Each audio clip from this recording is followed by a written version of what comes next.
প্রায় 100 কোটি বছর পরে একটা বিয়ের নেমন্তন্ন পেয়েছি, তাই তো আমরা সবাই ঝটাপট রেডি হয়ে চলে গেছিলাম বিয়ে বাড়িতে। কিন্তু জানি না কার বিয়ে ছিল। আর এখন হচ্ছে গিফট দেওয়ার পালা। জানি না সব সময় কেন গিফটের ঝোলাটা আমাকেই ধরিয়ে দেওয়া হয় আর বলা হয় যা গিয়ে দিয়া। আর এই যে মুখে হাসি দেখতে পাচ্ছ, এর কারণ হচ্ছে ব্রাইডকে আমি আগে থেকেই চিনতাম। হঠাৎ করে বিয়ে বাড়িতে ব্রাইড লুকে দেখবো সেটা ভাবতেই পারিনি। আমার বাবা ছাড়া কেউই জানতো না এটা কাদের বিয়ে হচ্ছে। আমাদের ফ্যামিলি ইনভাইট ছিল, তাই আমরা সবাই মিলে গেছিলাম। আগে কোনোদিনও এই বাড়িতে আমরা যাইনি কেউই। কাউকে চিনি না তো কি হয়েছে, ব্রাইডকে তো চিনি। সেই ব্রাইডকে চিনি বলেই কয়েকটা ফটো তুলেছিলাম। ব্রাইডকে আমি দিদি বলতাম, কারণ আমি আর এই দিদি একই কোচিং আগে পড়তাম।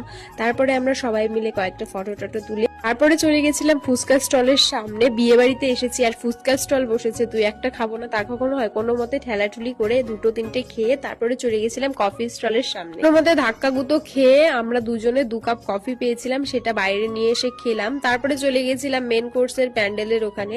গিয়ে দেখি অনেকটাই ভিড়, যেন মনে হচ্ছে আমরা মেলাতে এসেছি। প্যান্ডেলের সামনে এতটা ভিড় যেন মেলা বসেছে এটাই মনে হচ্ছে। তখন বাজে রাত 12:30 আর এতটা ভিড় দেখে মনে হচ্ছে না আজকে খেতে পাবো।